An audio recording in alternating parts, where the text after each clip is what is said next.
Mga kapuso, kami ay narito ngayon kung saan unang kinuha ang number ni Imba. Mga kapuso, kung makikita ninyo, walang klase sa bawat kwarto. Yung pala, may tao. Ano ba? Ay, email ad lang pala. Excuse me po. Ito ba yun? 305. Bada po dito. Dito talaga yun eh. Kung 3 or 5. Sumpa po natin. 305. Diba?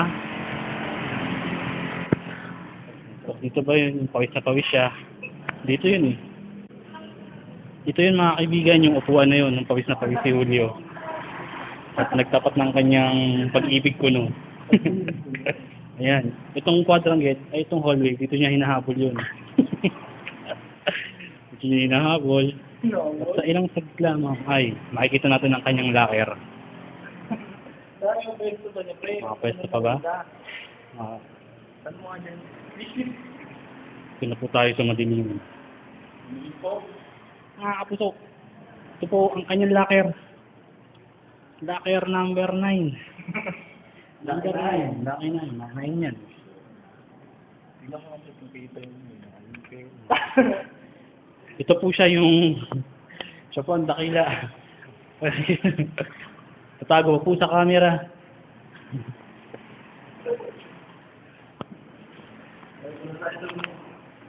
Dito niya sinulat yun.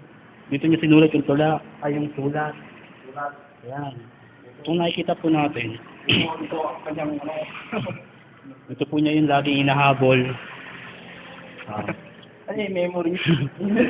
Ayun, hihingin daw yung tinanong ko saan nakatira. Hindi naman sinagot. Paano ang week? Ayan, ito yung room na yun. Sulat-sulat pa siya ng, I really like it.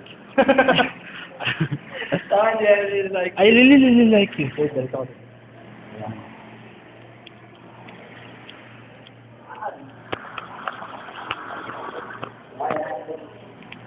Ito na. Ayan. Dito niya yung nasisilip. Pag may klase, dito siya nagpapapansin. Minatukan pa po ako.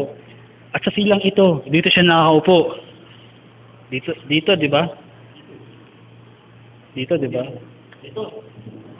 Ayan. Shadow memorable ang room na to. At sa blackboard na to, mga kapuso, dito siya nagsusulat ng I really like you, Gisette.